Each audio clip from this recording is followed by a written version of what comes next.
Hello. Hi, Maria. Hi, Zero. Well, I mean, welcome back to class. I didn't say that before the video.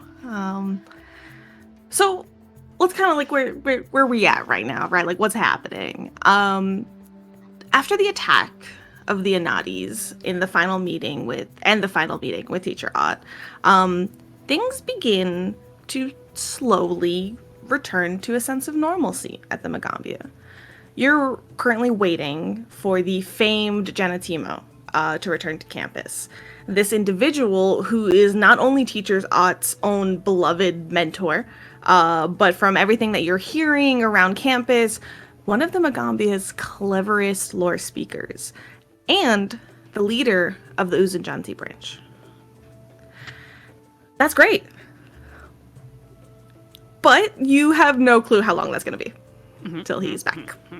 If I've learned anything from the Uzunjanti branch, is they go by their own timeline.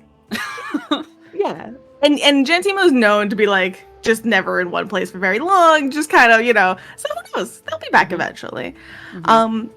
So meanwhile on campus, the flurry of activity outside of Tireless Hall has been broken down, sorted, put away. The teachers and packs of students running about with important missives and missions transitions back to outdoor classes and strolling students. The weather, with its innate sense of timing, seems to be transitioning along with the current events. The hot days of summer are beginning to cool, and touches of early autumn are felt in the air, and everyone seems eager to maximize their time before the rainy season begins anew. You've been here 9 months now. Soon, it'll be a year. Now, from your Uzunjanti classes, you hear of an upcoming performance from another class to be held on the speaker's stage for the greater Natambu population. Your teacher that morning was explaining it as like a tactful way to ease tensions for the general population after everything that happened. And that's great, but the ease in which the giddiness and excitement overtakes your fellow students, it's as if they've already moved on. So, Tal'yatya, how does that make you feel?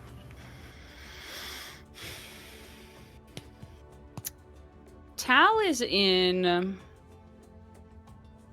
a strange and uncomfortable place these last couple of weeks, because she's had to come to an understanding about how some facets of the world work in ways that are different than how they always thought the world should work. And having to come to terms with all of that, which they have not done yet, given the couple of weeks, has really been a challenge for them. So seeing things, as you said, go back to normal is so distant from how Tal sees things, because Tal is fundamentally changed a bit in how she sees the world. It's different now. It's a different shade than it was. All the pieces are still the same, but now it's kind of tinged.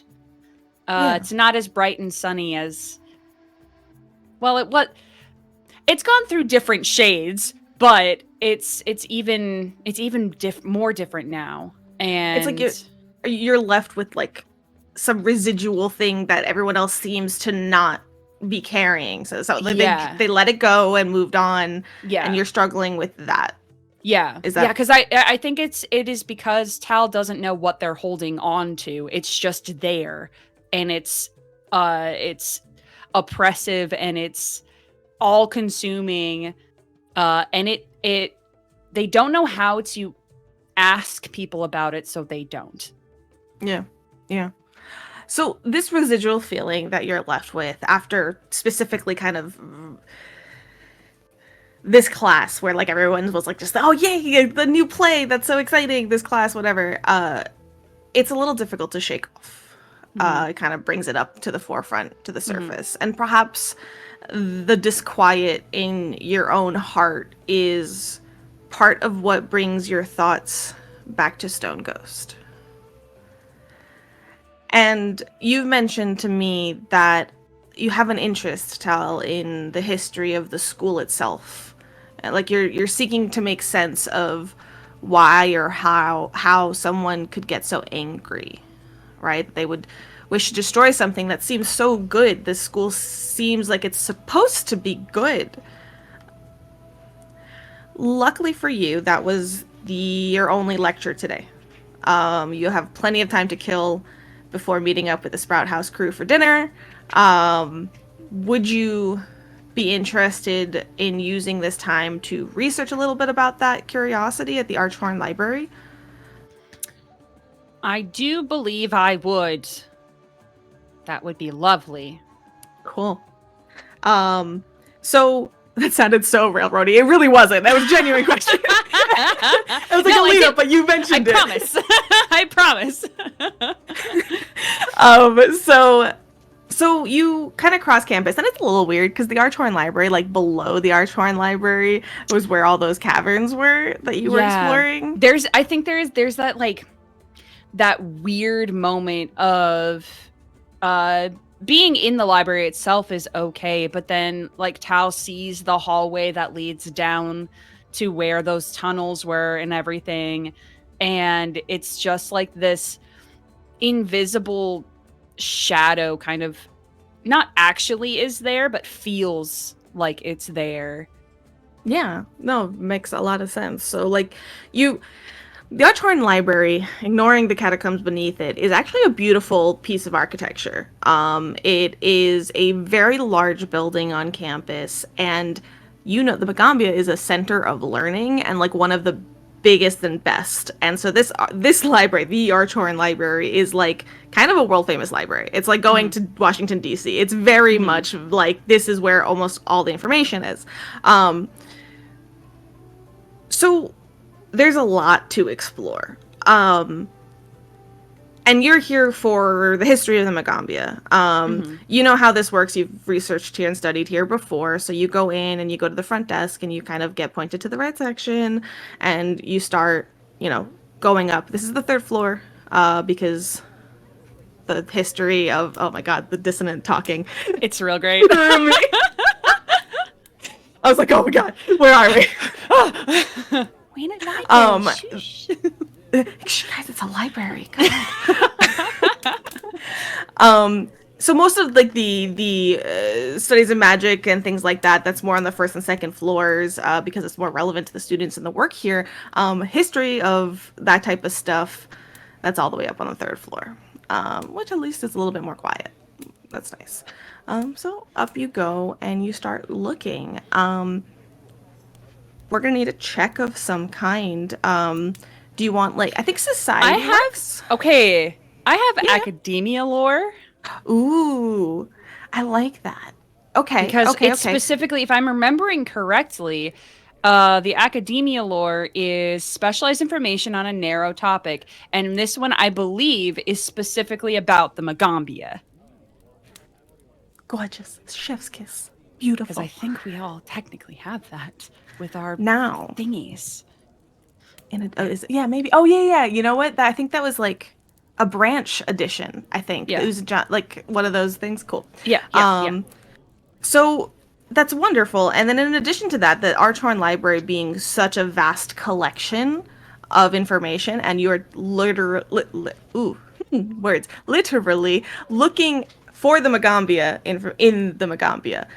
So you're gonna have a circumstance bonus of +2 to this check, regardless for your location of research. So go ahead and roll that with all those lovely bonuses. Great. So +2 on top of my +11 is a 23. A 23. That's a lovely number. So I will tell you this. because of your mention of interest to me prior, I have been able to do my own research and learned a lot, by the way, just sidebar, like me to the audience, learned a lot about Natambu. Really interesting shit. Nice. Cool things. The side systems aren't just for you.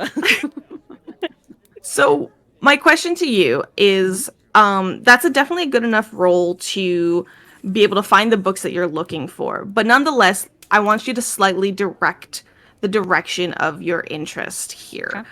So I'm going to give you some areas to start with, and then we'll kind of dive deeper. Now, for you as well, this sort of, one-on-one session, this is still character knowledge that you are gaining for your character that you can share in, in the campaign as a whole and everything. And I have plenty of like legitimate lore drops to give if that is of interest to you. There's so much information here, and I would love to share it. I don't want to do too much. I don't want to be talking for an hour here, don't get me wrong, but just, start to thinking about what direction of information you want, and I'm happy to give it to you. Okay. We can look at the city of Natambu, because that's where the Magaambya is focused, and sort of its history and Magaambya's interconnection with it. Then we can talk about Magaambya in its modern sort of interactions with the city, and it's sort of maybe almost like a pulse check of like the vibe of the city and as it interacts with the Magaambya. And then, of course, there's the founding of the Magaambya, which will be a little bit harder to find, pending, we might have a couple more rolls as we go. Mm-hmm. Cool. I think Tal is a lot more focused on specifically the school. I think that they're while their wish to know a lot of things is wide, they do kind of have like a very specific focus in this school seems to have done something that made someone, right or wrongly, try to do terrible harm. So, because they weren't trying to destroy the city, they were just trying to hurt this. So I think that's definitely going to be focused specifically on the school. If that's where we want to start, and if you need more narrowing, I can narrow. So the founding is absolutely on my radar, by the way, like that general time frame. Got it. So you are walking through these, little, they're not hallways. Alcoves? Between shelves? What do you want between shelves? Aren't they like... I just call them alcoves. I don't know. Aisles. The disembodied voice of Waffles helped me out here. I was like, there's a word. There we go. So you're perusing the aisles of this library, and there are, in this beautifully architectured like space, lots of alcoves. There are, of course, sectioned study rooms and things like that, but the third floor is usually also where people go to like really study hard and like close doors and things like that, so they're usually like full. So you're just like, you're walking through and you go into the right section, and you're kind of between this one section that is all about like, has a lot of books about the Natambu space. It has like, the political makeup of Natambu. You're like, nope. You have like, there's just plenty, and you're like, no, I'm looking for this specific thing. You find an older history book, the book itself being older, and it has that crack in the spine that it's definitely been read a few times, but it's otherwise, it doesn't have like one of the more modern covers either of these books, and it just reads the Magaambya.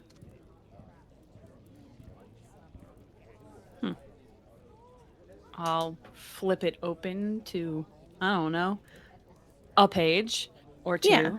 I'll just kind of. And you've collected a handful of other books here, so you have probably like maybe like 4 or 5 books in your arms to be like, I'm gonna, check these out. But this one seemed to stand out to you. So with these in your arms and kind of looking around, you're not likely going to find a little alcove space here, or study room. So you kind of go and find at the end of this little hall a little alcove space. There seems to be a pile of books that someone has like left here unsorted for the library, which is not necessarily the most typical, but you're like, here's a nice little like corner space I can nestle into, and you go in there. And you crack open this book. The things that you read, and you're just kind of skimming at first to make sure, right? That's what I got from you. You're just kind of checking. There's some information that you've heard from like your opening speech with Teacher Ott, which had to do with Old Mage Jatembe. And that name is familiar for you because people talk about Old Mage Jatembe like a legend, really. The founder of the school. And this is somebody back since Starfall times. Like really, really, really ages and ages ago.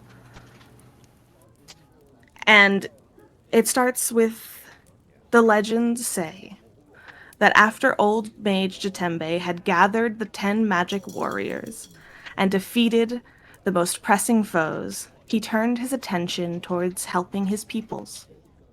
In the village of Natambu, he built a school from which he and the warriors could spread their knowledge and allow Garun's people to protect themselves, thrive, and create.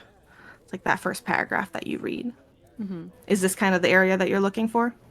I think so. Okay. So this is kind of starting ages ago. Let's talk a little bit about what you do know of your current knowledge, because this is what I'm curious of. Are you, and you can take your knowledge as character knowledge however you feel like it. Cool. Or you can roll, whatever you choose.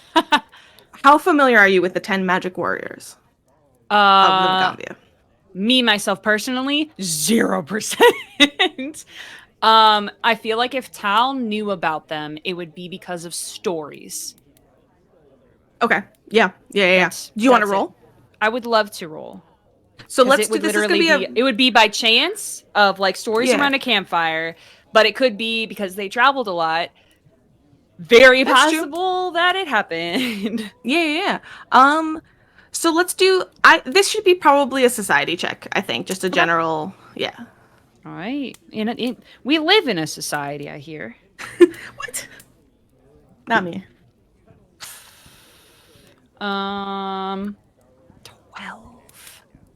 12. Okay.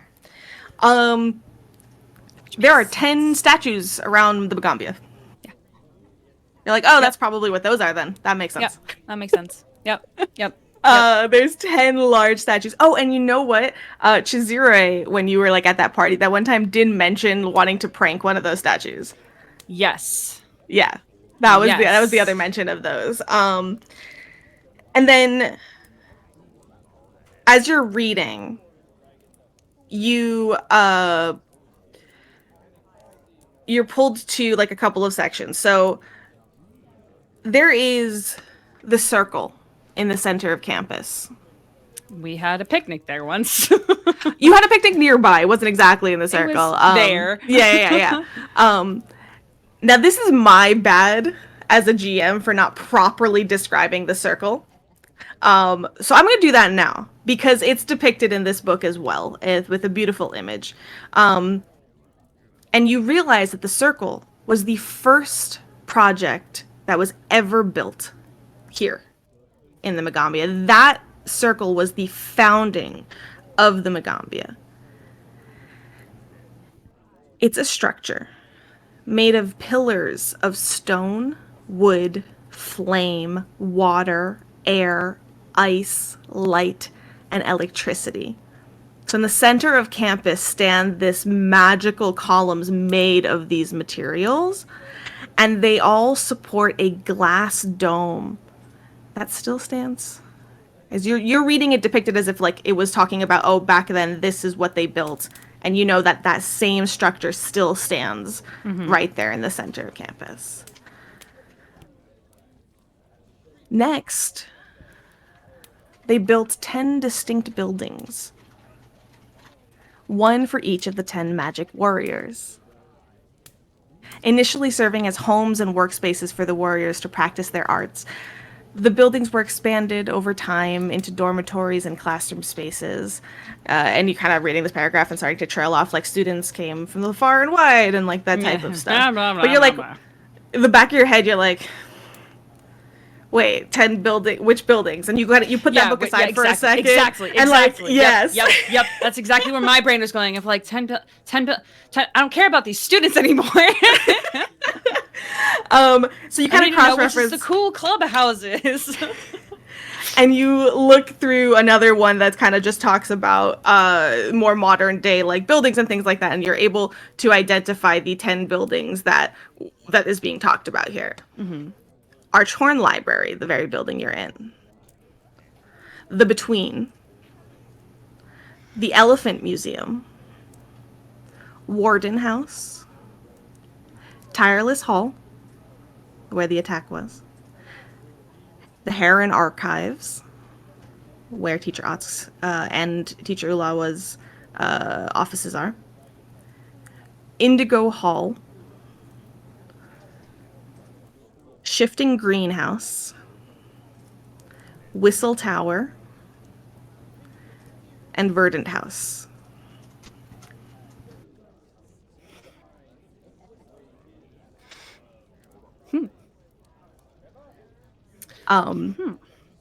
Some of these you would know. So I'll give you like, Archhorn Library obviously is the Elephant Museum I'm familiar with.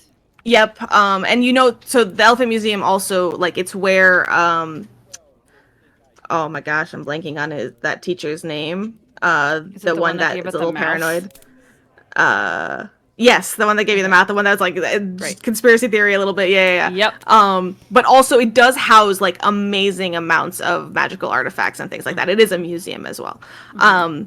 Tireless Hall, it's an auditorium. Yes, go ahead. I have a question about the one called The Between. The Between. Yeah. Because oh boop whoop whoop. I got alarms going off. You've heard, I don't think Tal has ever utilized The Between. Probably not.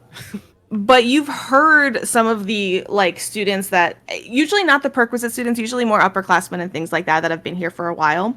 The Between is used as like a maker space of a sort, where people who have projects and things like that. There's a lot of like open spaces and things like that. So if you're ever like looking to invent or like work on a magical project and things like that, there's a lot of tools and usefulness. It's just this big maker space, and mostly cascade bearers utilize that area. Everyone's welcome to it, but it's just something that the cascade bearers gravitate to.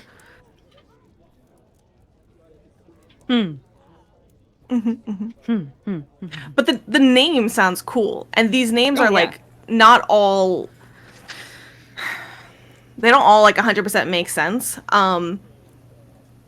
If you want to try to piece together information about the 10 warriors, if they're of interest to you, you could this is if Tal's getting kind of going down this rabbit hole, so don't feel the need to say yes to everything that I offer. If you want to try to figure out who these 10 warriors are and how to piece them together to like what buildings they are or like anything like that, we can do that with an additional roll. Okay. I think that's like, it's like a little bit of an interest of like, oh, that sounds like it would be cool, but it also feels for them in this moment a little bit of a sidetrack. Like that would be a really cool piece of information that I would have no idea. It feels like it doesn't apply to why in the world I'm here sitting on the floor surrounded by books. Yes, absolutely. Yeah. So you do, I will say, with the 21, there's like a couple of things, and I'll say, you know what? This is the one 23, that's 23, by the way. 23. I'm sorry. 23. If it matters, I don't know if it matters. Oh yes, I'll give it to you. I'll give you 2 just for that. Oh my gosh, thank you. The one that stands out to you is like because you go back to the first book, the older book, and you see mention of Black Heron and Ibex, and you think back to the story that Teacher Ott told you all at the masking ceremony. Yep. Ibex is one of the 10 magic warriors.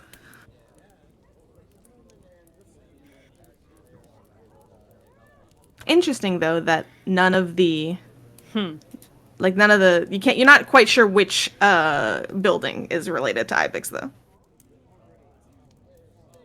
Okay. Huh. So you figure out a little bit about these buildings, and you go back to the other book. And you read a little bit about how the Magaambya became a space for everyone to learn. And this is kind of like pulling you a little bit back on track, because you're like, this place is supposed to be good. So this is a very curious question. What is Tal's mindset when she's reading through these books? And I don't mean the research aspect. Is there a thought in the back of Tal's mind? Are they trying to disprove what the Magaambya, everyone's saying the Magaambya is about?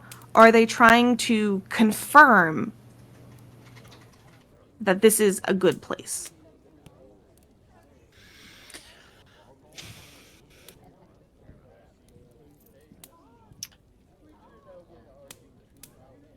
They are... It's definitely leaning towards the latter of they're trying to reassure themselves that no, it was Stone Ghost that was wrong. And I use pretty big quotation marks around that, because even thinking that, there's a little bit of Tal that is thinking, but there was a reason for it. It was not a mindless act. Even though it was a spectral figure, it was once someone who felt things so strongly, something Tal's familiar with, that they persisted even after their body no longer existed. And it was not good feelings. Yeah. So there had to have been a reason, more so than just, oh, the teachers gave me extra. The teachers wouldn't let me do a murder.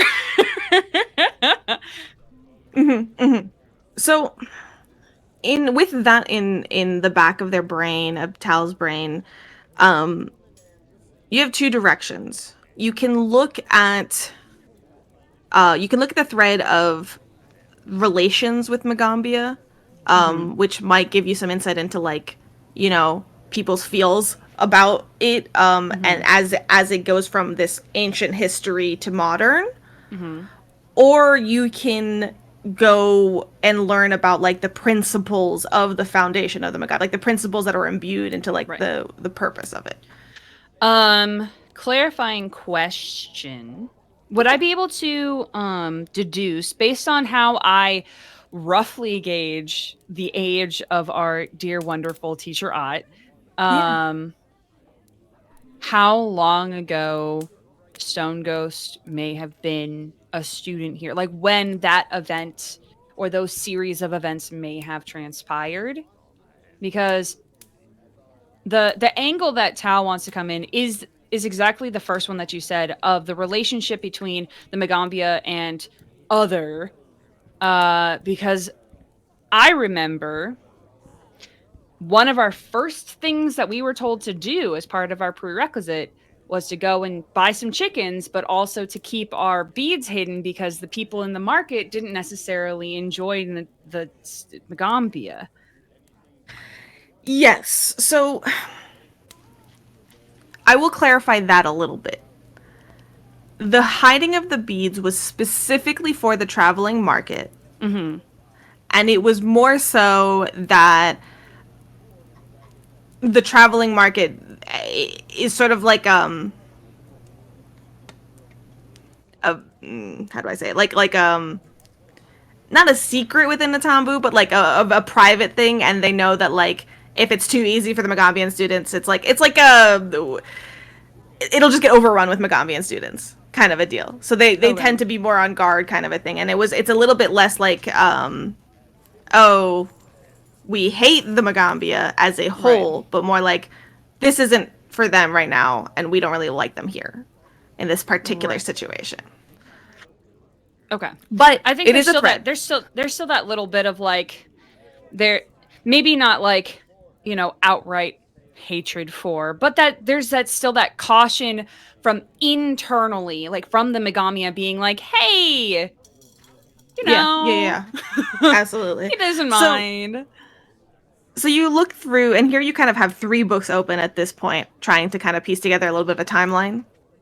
So I will tell you this: the founding of the Magaambya Academy happened in about 3,502. It is currently 4,721. Can you give me those two numbers one more time? Yes, numbers are bad for me too. 3,502. Okay. 3,502 is the founding. 4,721 is the current year. So that is 1,012 over 1,000 years ago.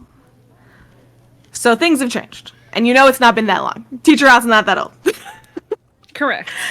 And so based on that, you're like looking far more modern. Far more modern than this old book. So you kind of flip to one of the Natambu books. And you have here kind of a little bit, you're flipping through trying to find this, and you find a little bit about specifically how the Magaambya interacts with Natambu. And you are trying to like work backwards on figuring out around when Stone Ghost was, but even through your Natambu books, like they're not very for a particular period. Like you're not quite able to do that. But the Magaambya at the city's heart attracts eager students from across and beyond the Mwangi Expanse. So you're like, okay, so it attracts people to the city is kind of what they're saying as well, which is good for the city. It has renowned arcane instructors that don't confine their lessons to the academy's buildings or enrollment rosters. And then it reads kind of like, likewise, students of the Magaambya are not bound to one area of the city. Those of means often have apartments in other districts. Those of less wealthy backgrounds still live comfortably within the academy dormitories. You're reading like they seem pretty integrated into the city. It's not very like a separate entity between these. This is a college town. I get it. It's exactly. And you kind of are like, okay, well, that's great. And then the interesting thing though that you kind of are able to pull though specifically from this is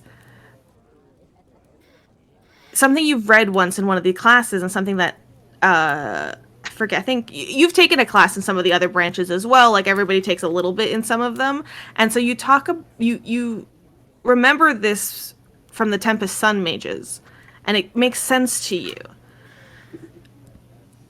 because of the Magaambya. Natambu became a democratic haven. The Magaambya's presence enhances the city's prestige, and it contributes to the safety and stability of its people. Natambu maintains peace with its neighbors through diplomatically negotiated treaties and requires no standing army to protect itself, is one of the things that you're reading in like the Natambu books. And you realize the Natambu does not have an army. Despite this, no attacks against the city have ever prevailed. The Magaambya's Tempest Sun mages have never let any foe within 20 miles of the city. And as such, the city houses very few soldiers, and most of its inhabitants devote their time to the arts. Principally glassmaking and wood crafting. You start kind of skimming about, like, there's an elected council that governs the city. And everyone can vote and run for office themselves. Like, you're like, okay. And you stop reading through that. But from everything you're seeing, like, not only is it integrated, it is it's kind of like it's reliant. Yeah. And I will tell you, that is what you're going to find about modern day. There is not much, like, yeah, maybe people nowadays, like, you can imagine Tal is a very smart person. That, like, independent people, magic users that are learning magic in an academic magic school are bound to cause trouble. Yeah. And, like, individually. Us never. No. So like you know that like you're sure that there's like little pockets of places of Natambu that like might have that relationship like that you saw with the moving market, but from like a historical perspective slash like overarching perspective, like this is such a beautiful relationship between these two like factions, and you're not finding anything to prove your thoughts. And it gets a little frustrating. And you have at this point like 4 books open, one on your lap, one over, and then like you close the Natambu one with a sigh and like make me a perception check. Okay. But where is it? Okay, I found it. I'm gonna use a hero point Oh, okay. All right. because that was Fancy a bad schmancy. number. Yeah, use them now. Natural 20 for a 20. Oh shit. Okay, I love it. You sigh heavily and like close that book. Okay, well you did a lot of research and that's at the corner of your eye. Little alcove you're in. The pile of books that was kind of like left on the against the wall, the outer wall. You know, on a hot day, when there's like that, like things start to kind of like the move. mirage Yeah, thing. yeah, yeah, yeah. You swear the books moved in a way that books do not move.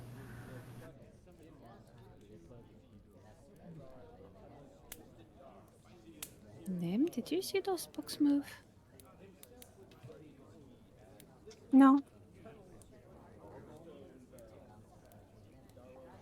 I'll like In a moment, crab walk over and like touch them. and it's close to you, and Oh, then I'll just you reach see over. this. Yeah, it starts to like shift and almost like roll, and this illusion of books in a pile is no longer really books in a pile. It's kind of like shattered as the whole thing rolls. And then you see, and what were you doing? You were reaching I out was reaching towards it, and then it became a blob, and I retract my statement and my hand.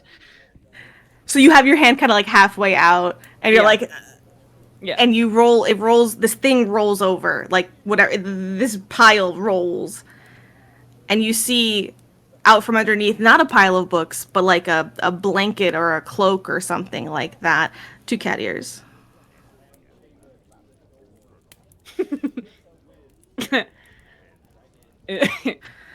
Is it Chizure? Yes, it is. Yes. You see him kind of like open one eye as he kind of like pulls it off of his face and looks at you. You see him frustrated. You seem comfortable. Yeah, this is usually not the place that people come, so How did you do that? what? You looked just like a pile of books. Oh, yes, well, it's, I have this cloak and it's it's very comfortable and it was nice, but people kept bothering me because they didn't like me sleeping. And so I infused it with an additional, simple illusion spell. Oh. And he talks like it's like, yeah, Nothing. It's just I just whatever. did that. Yeah. You know, like that takes skill. Like, Yeah. That's Tal not can't do it. Yeah. You just infused a magical item that was already magical with More magic. Just this put more magic additional on your magic. Yeah. Hey, bro, Yeah. I heard you like magic. And yeah, he just kind of like, yeah, it's very comfortable though, and now no one bothers me. What's wrong? Why are you so frustrated?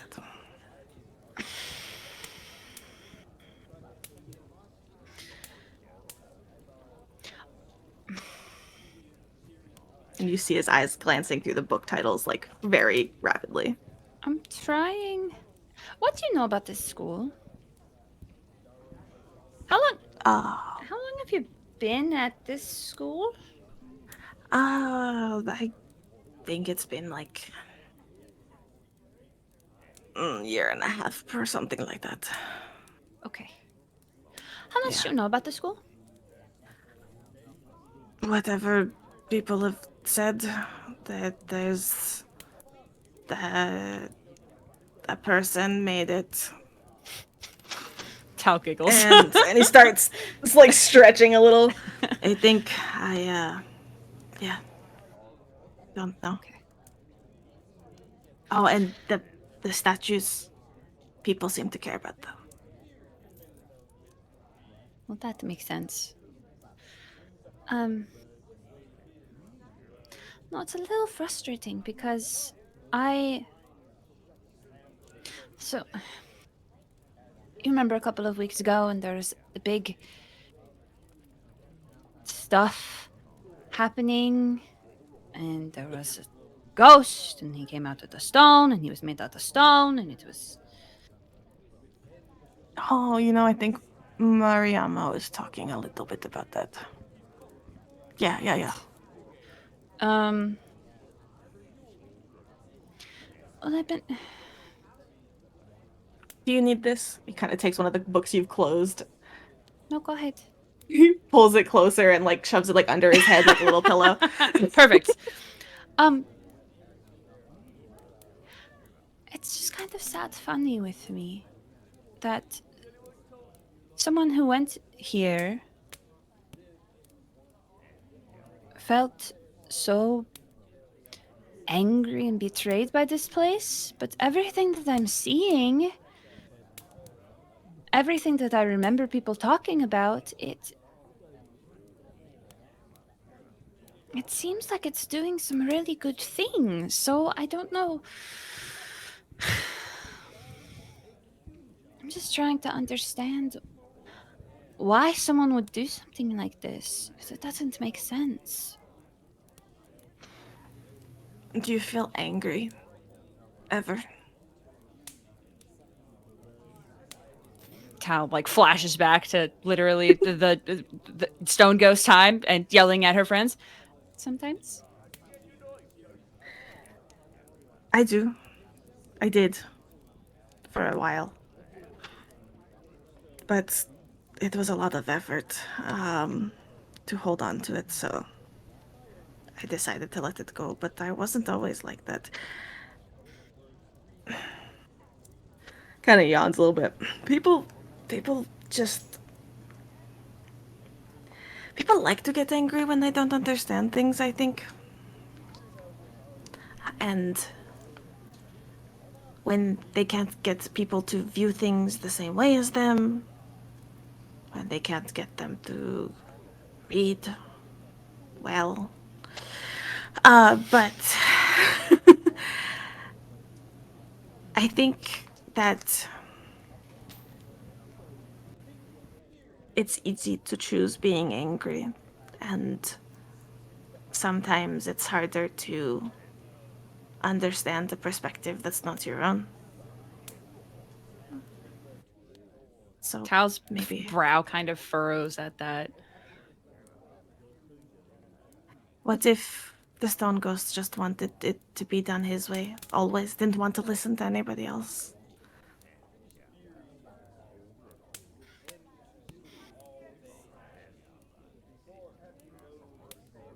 I suppose so. Did you know that I am dyslexic?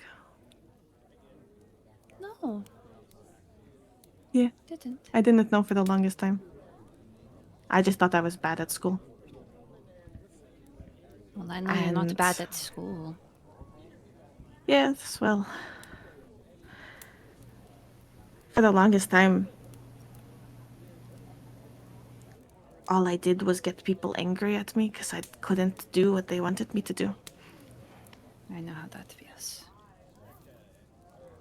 Yes, so, they refused to once understand or think that maybe I was struggling with something else. But they decided They decided I was lazy. They decided I was a slacker. So I said, okay. And sometimes it works that way as well. Sometimes you're given a label and just get it accepted, and you're nothing but that label. And at this point, I've decided that I could have gotten angry and I don't want to. So I say, okay, I'll nap. I'll sleep. I will do whatever I want to do. And I still make people angry. At that point, it's just kind of fun. But maybe Stone Ghost, all that he had left was the anger that people saw in him.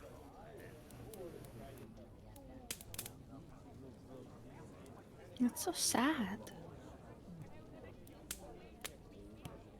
Maybe. But he was dead, right? He was a ghost. I mean, I think so. He was definitely not. Just kind of like, like touches like their fingers together, like person. Well, then I don't think. And he kind of like sits up and like drops the blanket off of him. Sounds like he should have been put to rest either way.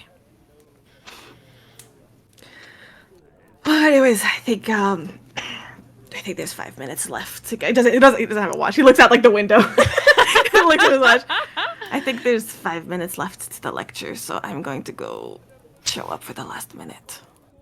And then he just kind of steps up and starts to walk away. Unless you stop him or anything.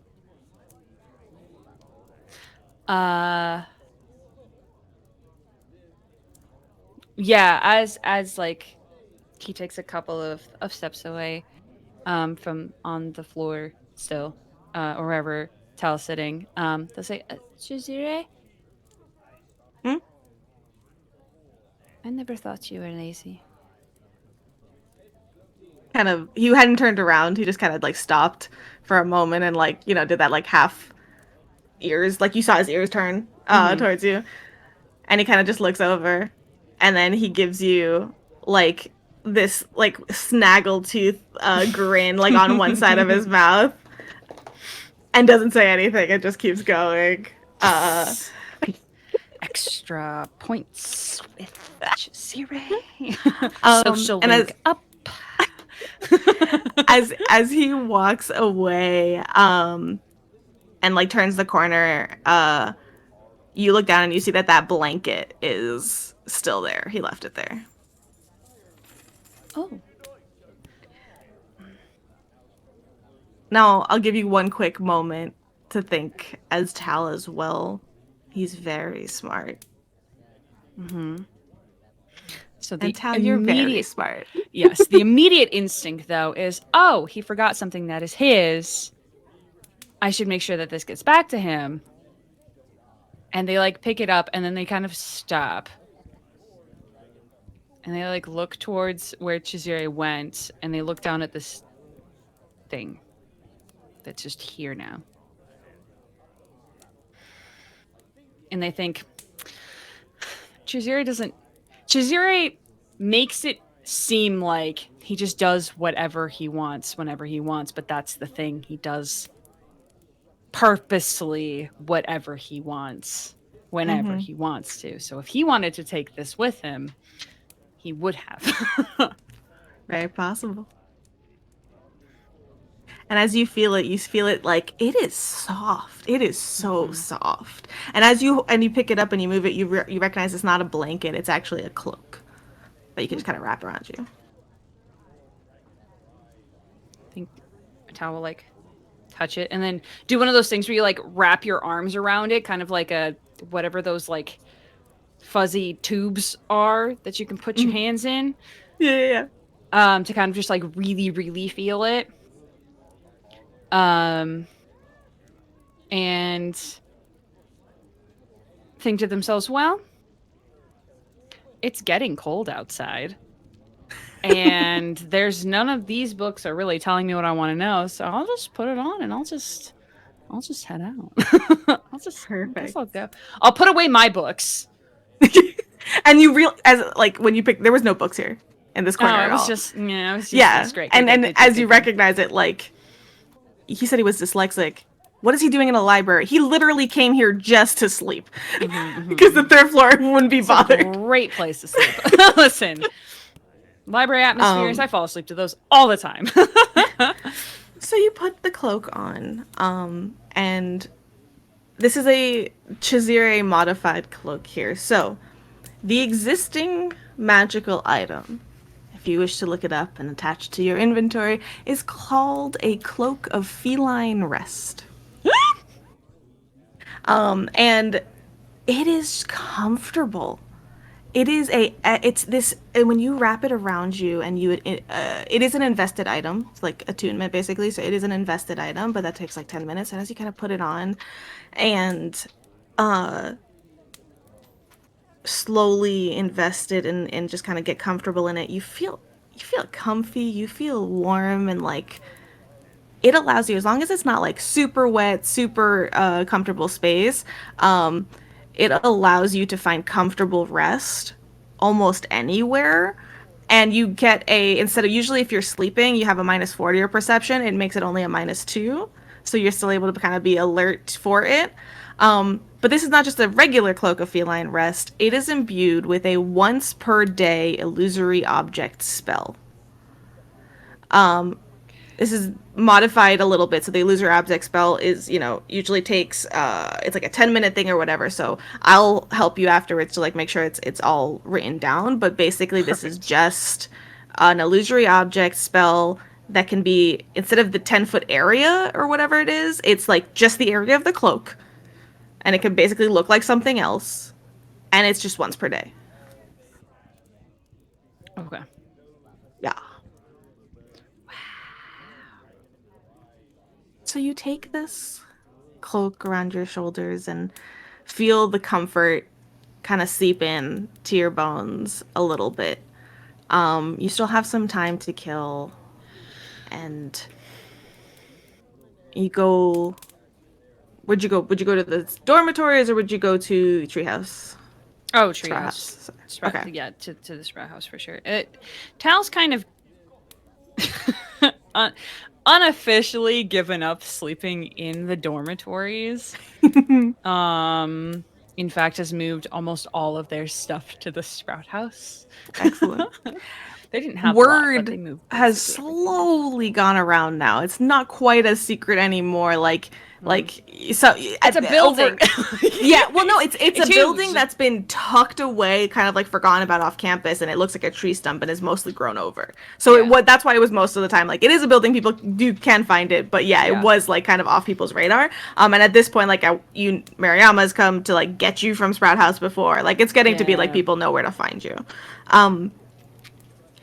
And I don't think it's still, I don't know, probably about late afternoon or something like that at this point. I have a very important question that I just remembered. Yes. Where's Benji? I did not forget about Benji. Benji is in Sprout House. Yes, they are. I was thinking that we would let Benji mostly be until the whole group's back together to determine. I think that's a great plan. I think that's a perfect idea. Great. Good. Currently, they have been sequestered to that one free room. Yes. So I don't know that it wasn't you've been a little uncomfortable for a while, and you're finally feeling like comfortable. Physically, yeah. Yeah. And like, whether it was intentional or not, or maybe just kind of getting used to the cloak, you end up kind of falling asleep for a little afternoon cat nap, if you will. Yeah. I imagine I'm just hanging in my little hammock and got like a foot over the side, and Nim's like curled up on my tummy, and I'm just like petting them and like just like very slowly nodding off because it's just Absolutely. cozy. And I've still got the cloak on. It's just like a blanket now. And you just kind of fall asleep eventually, dozing off a little bit, finally sleeping, getting rest. And you begin to stir. Horizontal, laying down. And kind of have your arm pillowed out from under you, and you put a hand down onto like the ground, and you're like, you were in a hammock, not on the ground. You feel it with your hand. You feel leaves and dirt and grass. And you slowly open your eyes? Question mark. Mm-hmm. Or just nope, you're like, close it. No. Nope. No. I do not perceive. No. Yeah. That very like bleary-eyed, super confused, kind of like, this isn't my house. I didn't wake up in my house. Wait a minute. You open your eyes and you find yourself laying in a foresty, familiar space. But you're laying curled up on the ground, the cloak's still around you, in front of a warm fire. There is no traversing of the woods in this current moment, and you wake up and slowly kind of sit upright and find yourself sitting by the fire. Is Nim anywhere? You look around. Make a perception check. Good. 14. You look down, kind of expecting them to be at least curled up, like nestled into you, and they're not there. Looking around, the fire in front of you makes the edges of the forest very dark, and it's hard to see anything. So you don't see them.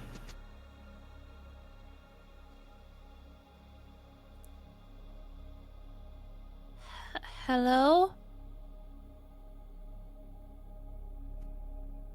Hello, dear.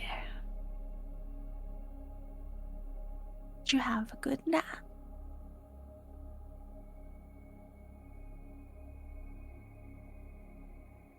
It kind of emanates from across the fire from you.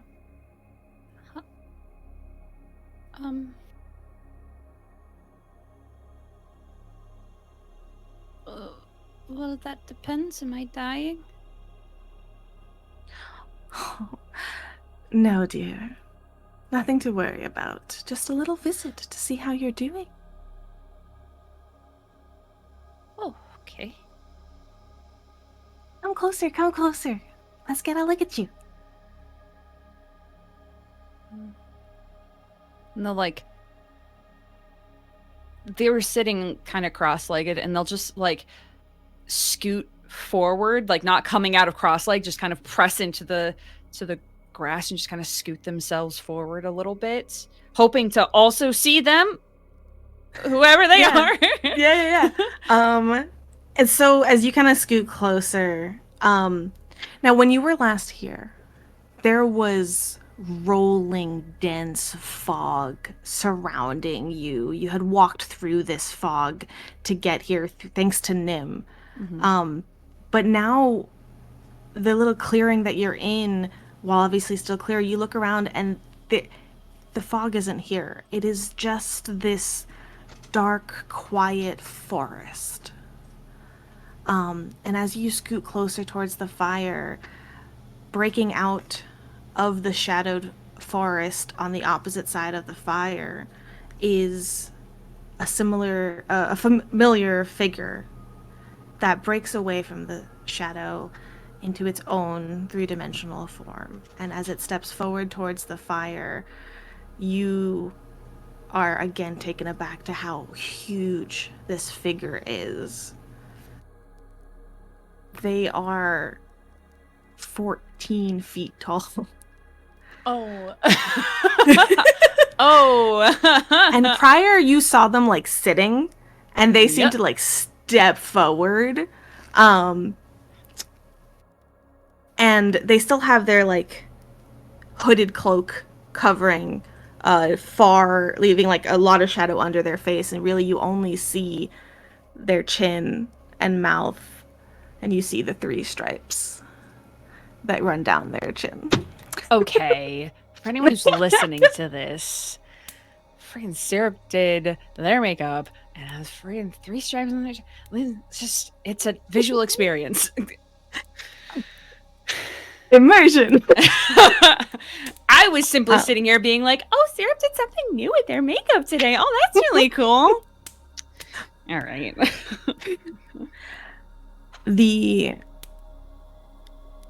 You didn't have the best perception check, so that's really all you see currently. And as they step forward, almost towering over the like, they're still a little bit away from the fire, but they're huge, and it just feels like they're looming right over you. Yeah. And then you hear, "My, look how you've grown. So much brighter, stronger. Oh." And then a large hand comes forward towards you, and you tense. Oh yeah, Tala's trying with every single fiber of their being to simply sit, and is trying really hard not to like back away. Is so like knows that they haven't been harmed by this person yet previously, but like feels very, very scared. Make a will saving throw. Let's see if you can avoid like flinching back. No, this is like a flinch back, like self-preservation. Yeah. Natural 20, 27. Ooh, you These tell dice, y'all. You feel every fiber of your self-preservation skills telling you like back away, back away, back away, and you hold still. The hand illuminates as it reaches towards the fire, and you see a withered, old, veiny hand. And it goes and almost pats you on the shoulder, but it kind of encompasses almost your entire like arm inside of your like just this way too large space for you, and it just is sort of like little pat. And then you watch as it shifts and de-ages and looks middle-aged. Don't have anything to fear, dear. Nim's told us you're looking to learn a bit more. Nim scurries down the figure and kind of joins the ground next to the fire. You said you wanted to not have to be scared of those tough choices, and I said little sister could teach you. Right? Oh, this is what you meant. Oh. Okay. The hand grows a little smaller, little bit, as it's pulling away from you. It's not like on you anymore, but you just catch it as it kind of pulls away. I hear you wanted to see more about the future. Do you want me to teach you? I can teach you. We can play. Oh,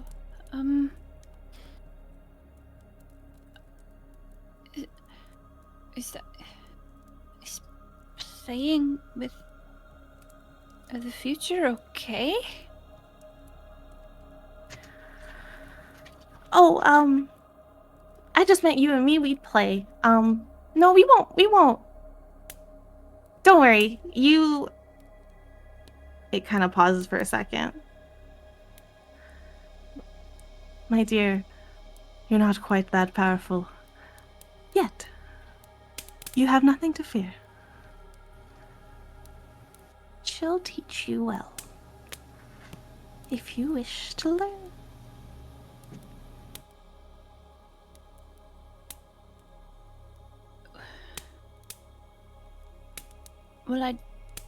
What will I learn? Oh, well. The figure moves to sit down by the fire. Its form halves as it kind of like curls its feet into a cross-leg position and comes closer to the fire.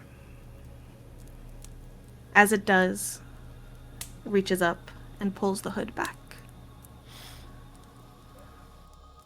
You see before you a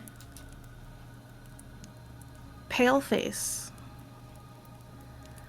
massive blonde braids, hundreds of them, tumble down around it, as long as they are, all around it.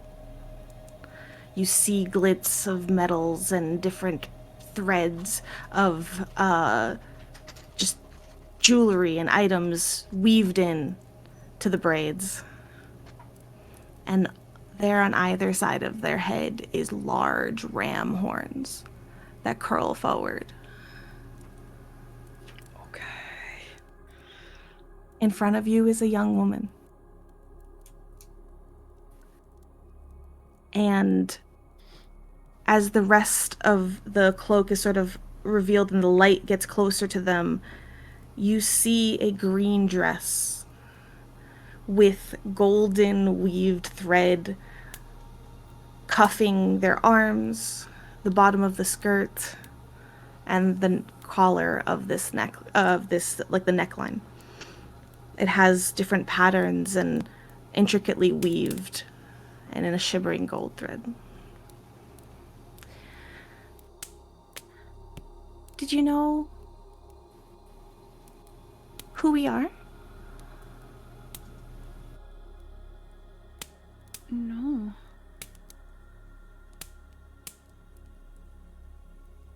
You didn't read the book yet, did you?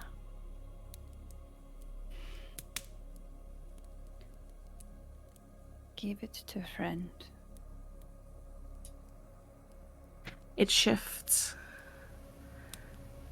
She shifts. And you see it now lit by the fire flickering, and the light dancing across the face makes it almost odd as the face moves with it. And you see in front of you a matronly woman. Older. Yes, well, your friend hasn't read it yet either. That's okay. We are shifts and ages. We were. It de-ages. And we will be a Norn. Norn.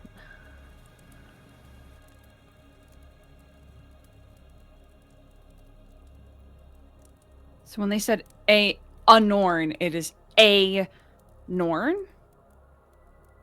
Yep. They are. No, they're like a Norn. They are Norn. Like, They Norn are is the Norn. name. Yes, Yes. they are Norn. Got it. Got it. Got it.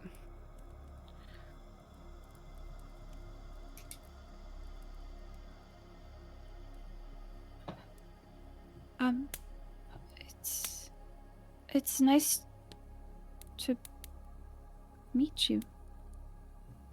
Well, no.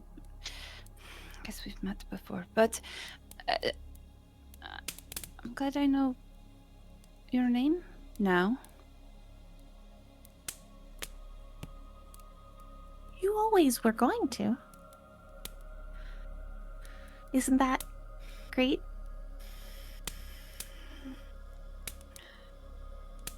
Well, it kind of feels a little strange hearing it said that way.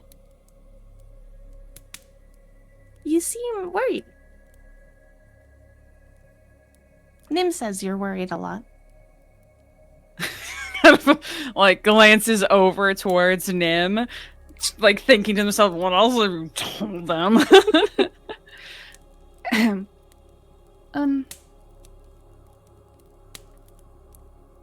It, it's just so different. Not used to talking to anyone in my dreams. We haven't really spoken. Well, the one time we did that I remember, it was not a good time. So It was. You see the old, like, wrinkled visage on the face now. Regrettable to be hastened so in our meeting, but it was both hastened and as it always would be. There is no need to feel regret.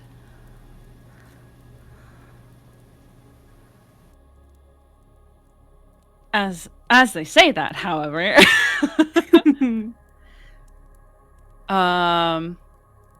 Tal is brought back to the last time they were here and decisions that were made and things that have played out since then.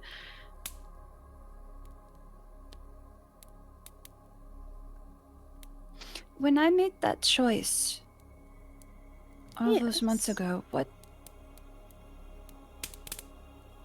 did I choose? Really? Well, you chose to weave your lifeline with another's so that you may continue.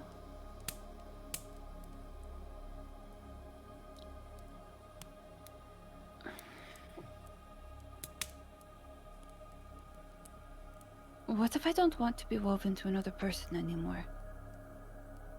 The face quickly shifts to the young girl. Well, she leans in.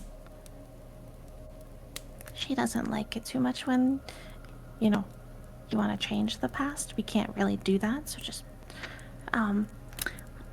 but maybe if you learn how to pull your own threads and those close around you, you can figure it out.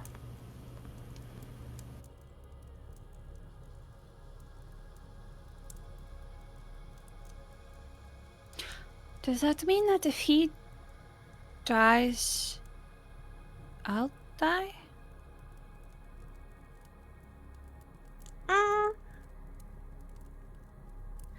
Well, and the mouth like opens and shifts to the older woman.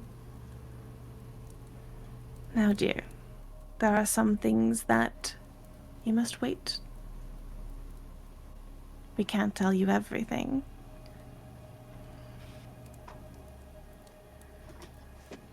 Grow stronger still. Too much knowledge of the future gets convoluted for little ones like you.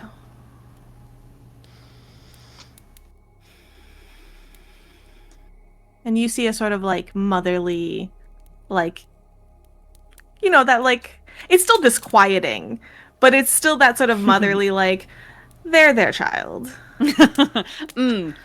Great.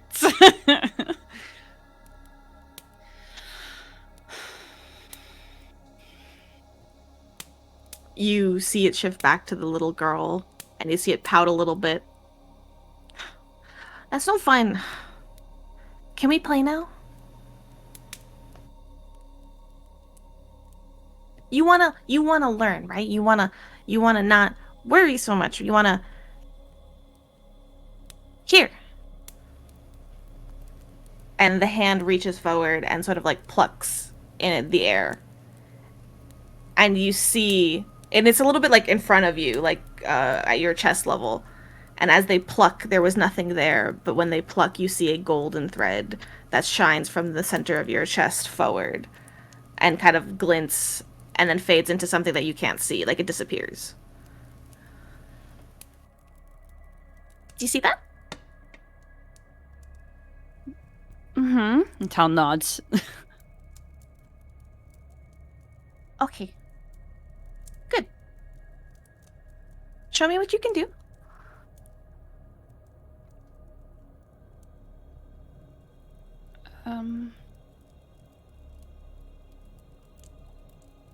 Is the thread still there?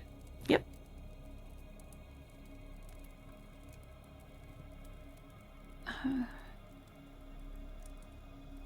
Tal is very hesitant to do anything because when told, what can you do? By something that is big and old and a little bit frightening, everything that Tal knows how to do disappears. Do I know how to use these hands? Who's to say? But then they think, and the one kind of spell that they had used once or twice before that seemed to pull on some kind of thread. They'll try real hard to focus and we'll go through the motions of casting Loose Time's Arrow. What does that spell do? Remind me. You pluck the time stream like a bow. You pull one string back, release, and watch a creature fly. And then it makes targets quickened. Up to 6 targets. Focus the target as? Well, it's up to 6 of them. So, myself, Nim, and Norn. Okay. So you go and you reach forward. And you pull the thread in front of you. And you pull it up like an arrow, focusing on the 3 creatures. And you let it go. You watch it fling kind of forward and back to the straight line that it was in, vibrating like that back and forth until it finally settles down. And you watch Nim's like ears perk up. And you did it on yourself as well. You feel it take effect. Mm-hmm. And she giggles and claps her hands. That's so good. That's a great start. You can do better. Here. And she reaches out and kind of just presents her hand to you, like, oh, like you should take it. Like holding her hand, basically.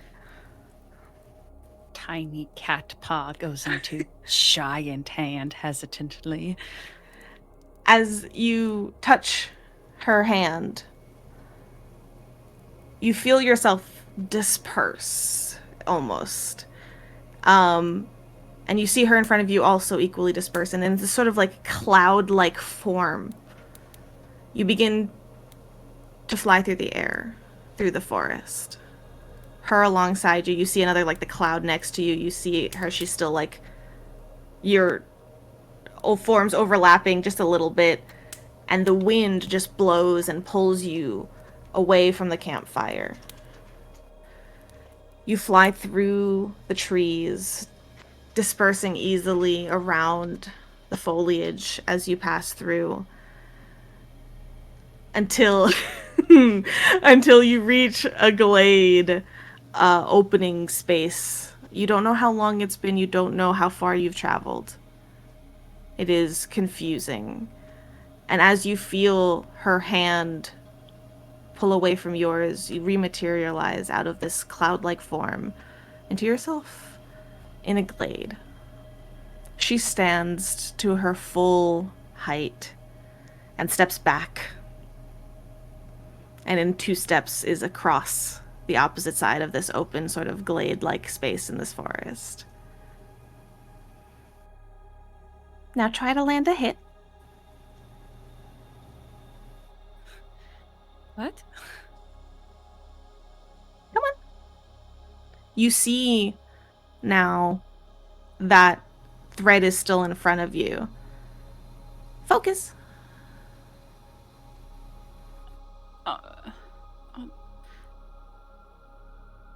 On what? Me.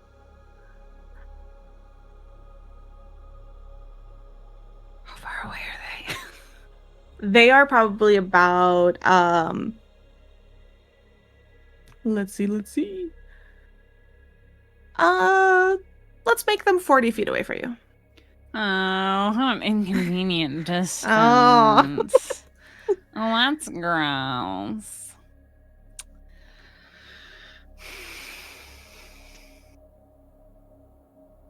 I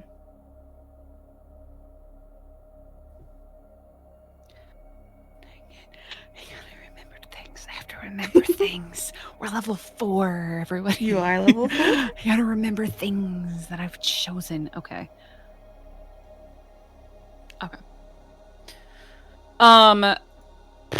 Well, Tal is at a loss. Is like, we just went through a weird magical journey to this magical place, and I'm still dreaming. So is this actually real? No, it actually is real. Otherwise, Ark is right. And we can't have that. Can't have that. Not today. Not right now. So I think like after this like momentary passing of just chaotic thoughts of all of these things, they like stop and they take a deep breath and they try to focus, and they in their head they're like, this is just like school. This is just like sparring practice. This is just like school. And so they are going to rush forward about 10 feet or so. A little more than that. They're going to move forward. And then they'll reach out and attempt to cast Grim Tendrils, kind of pulling on whatever bits of shadow and shade that are around or on the ground or anything like that. Okay, go ahead. You know, but what if I just succeed? But what if it's just I succeed? It's a fortitude saving throw. Let me know if they fail. Is Grim Tendrils 2 actions? It is. Okay. So and is it a line? What is it exactly? Line. It is a 30-foot line. 30-foot line. So you step up. And do you do this hesitantly? Do you kind of like take 2 slow steps, or do you kind of like rush? I think it's methodical. I think in their head they've shifted into sparring practice mode, but with spells. Plus spells. Yes. So it is Tal is under the impression that they are here to learn, so they're not just gonna rush into this. So they are gonna take like a handful of purposeful steps forward and then plant themselves, and then you take those steps forward and you look at the Norn and reach your hands out, trying to gather the shadows, and you pull them in that 30-foot line directly at them. And there's nobody there. And you look around you, and to the opposite end of the glade is the Norn. Oh, I'm sorry. I was over here. I wasn't over there.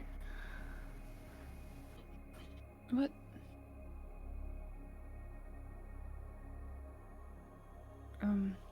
She is now 40 feet away from you in the opposite direction. And the way in from your perception, she was always there. You were confused. When she stepped forward, she stepped to the right. She didn't step to the left. That's okay. That's just a mistake.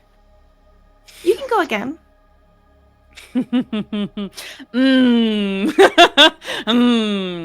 Okay. Well.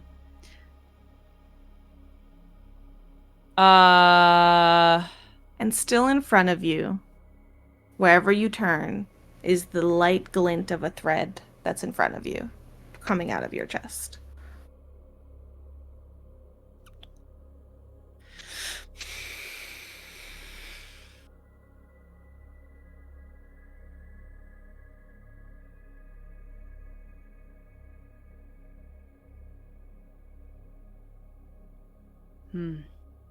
Okay. Tal is going to close their eyes. And they're going to reach forward and twist their finger around the thread. Kind of twisting it up in their finger a little bit. A little sort of sourceless, an excited little giggle. And then she is going to pull with the intention of pulling not them to Tal, but pulling hard enough that Tal gets to them. Whatever that manifests in. Yeah. That's the intent behind the action. So let's see here. This feels so very anime, and I'm just... You feel the thread with your eyes closed that you wrap around your finger.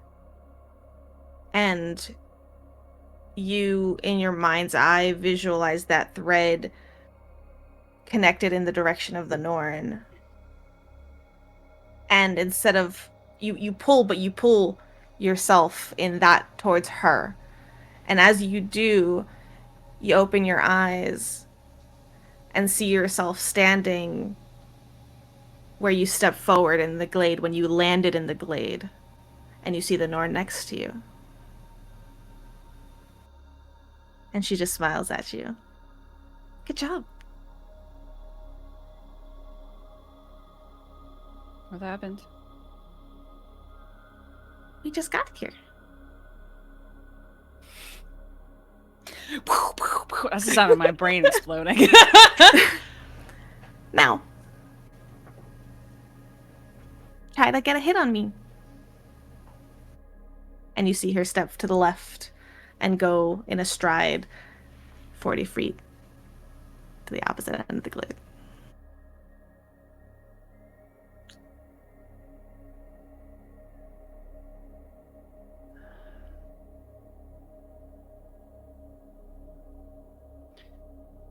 Tal is going to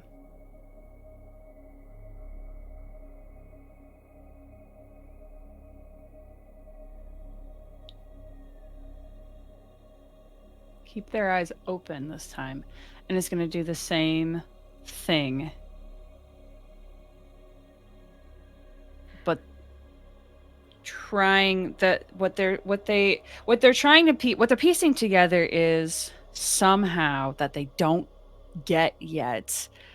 This is rewinding things, kind of. And so what they are trying to do is to go back to the moment where they quote unquote just got there and give a little tap to next door neighbor as soon as they arrive. So you touch the string with your eyes open. Mm-hmm. And as you touch it, you see the thread as it continues from you. You suddenly see glints of multiple threads splitting out from it in front of you. And you go to do it again. But before you can, you hear a disappointed voice. The past isn't any fun. You wanted to learn more about the future. Tal turns around. Because if the past is in front of me, Then what's behind me? You see a thread in front of you.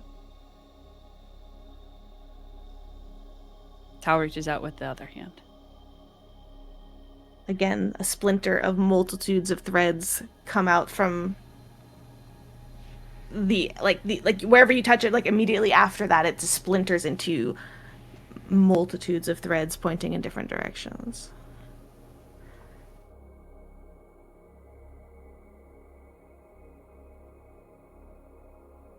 Does it feel different?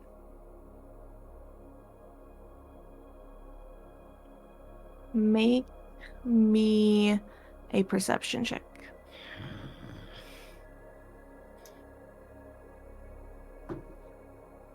19. It feels the same. The thread in front of you is the same. You think perhaps it has more to do with your specific actions than the direction in which you face. Okay. Before you pulled in a specific direction. Mm-hmm.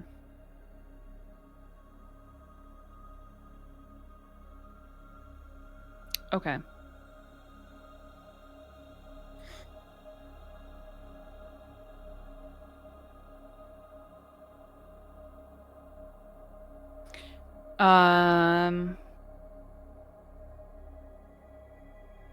There's been moments. Tal's remembering moments where they've seen multiple things, multiple outcomes, potentials. Mm-hmm.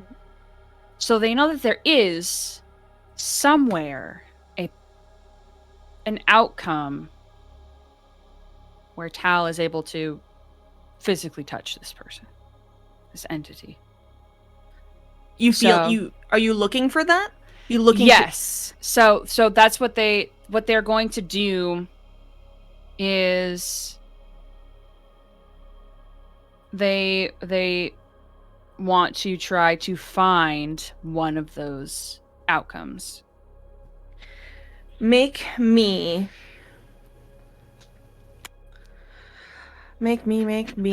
a spell attack roll. Oh.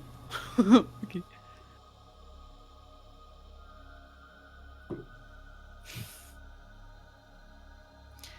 Natural 1.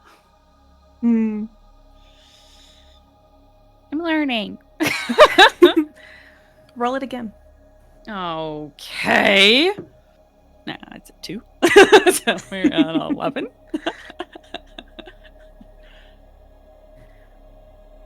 You go trying to like figure this out and unconsciously start to sort of like pull on the thread, trying to like almost like searching for, you know, these threads and where they go. And perhaps without intending to, you are kind of like lost in thought. You're staring at this and you're starting to just sort of like pull a little too quickly. Mm-hmm. And a large hand kind of clasps over yours, and she's like, "Oh, we are a little too quick there. Here, try this." And she takes the thread in front of you, and then the other hand takes like either end, leaving a little bit of a space. And then she loops it. Now 2 different points are in one. And as the thread sort of crosses where it touches, she hands it out to you.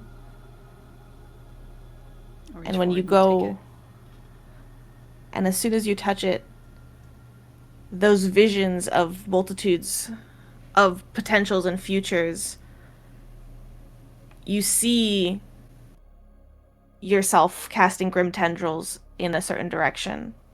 And you see one that the Norn is standing there, and you look and you see that the Norn is also standing to your right. And you see yourself standing next to the Norn on the right.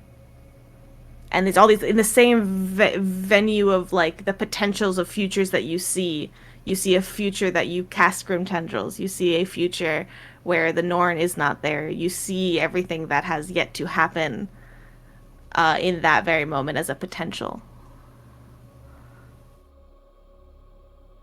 And as that sort of slips from your fingers, it disappears.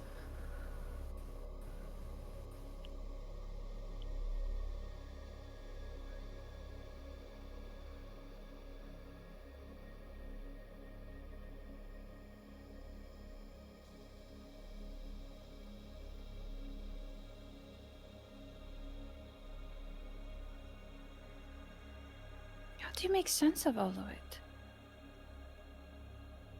Time, practice.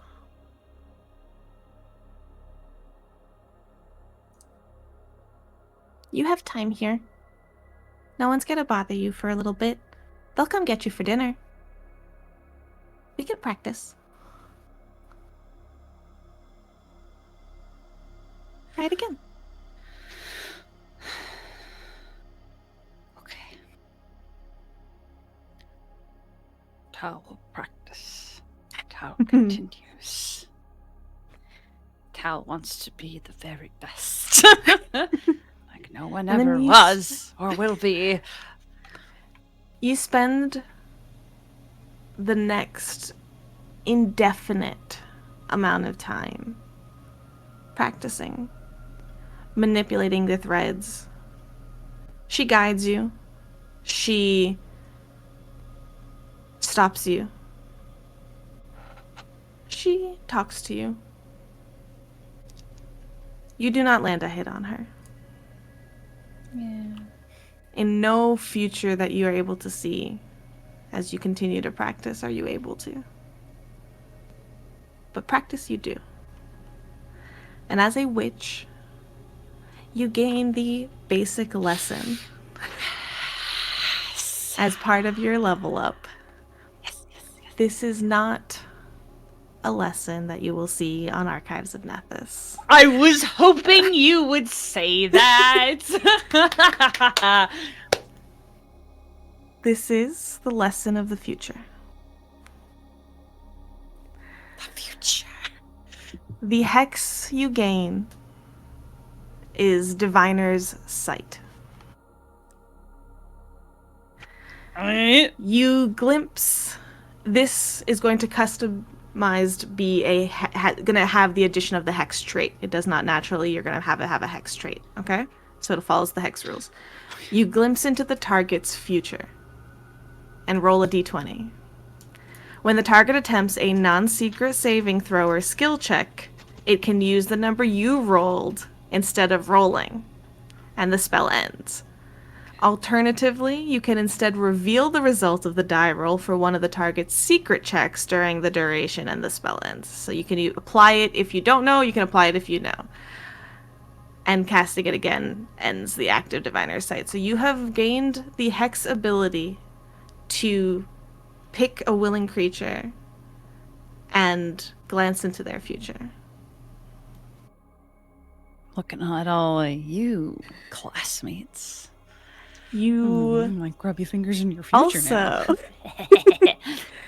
gain the spell. Ark is definitely unwilling, but get wrecked. I'm gonna make it willing.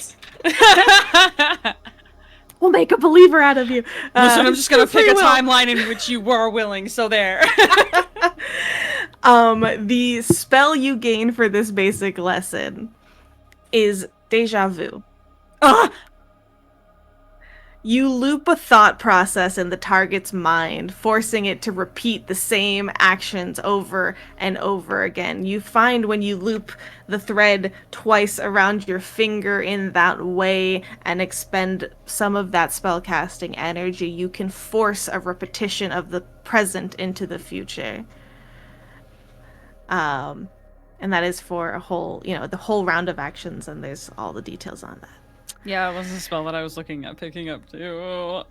Listen, there's some really cool stuff in there, y'all. There's some cool spells. So congrats on your basic lesson. Yay, I finally leveled up, everybody. The last piece of the puzzle. So many. Eventually, you wake up. Knowing these spells, knowing this lesson. And you awaken your hammock as you were last, with Nim curled up on your stomach. You notice a letter has been slid under your door.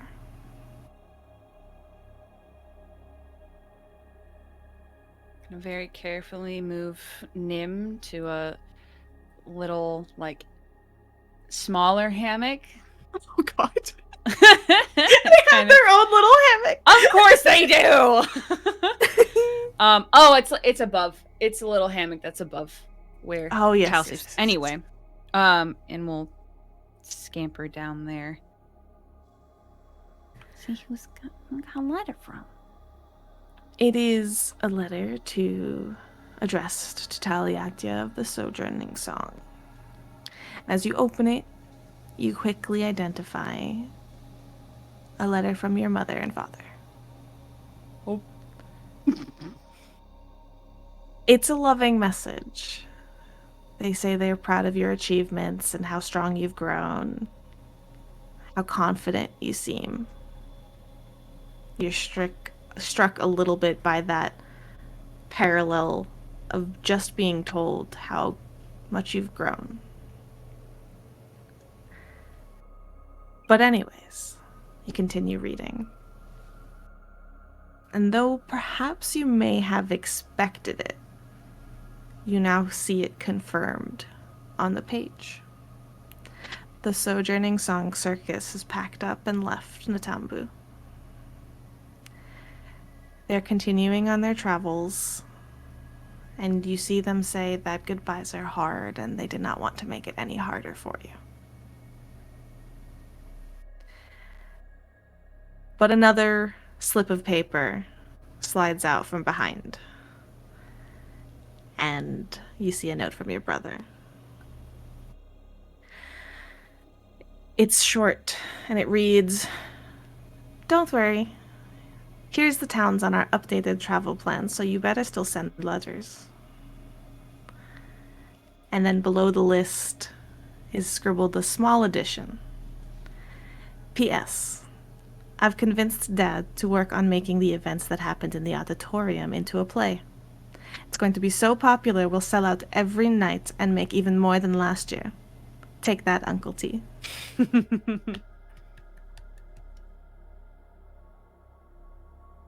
And with growth and perhaps slightly conflicted feelings, but no longer able to deny that indeed time is moving on and people are moving on from the events that have just recently transpired, we will end this one on one session.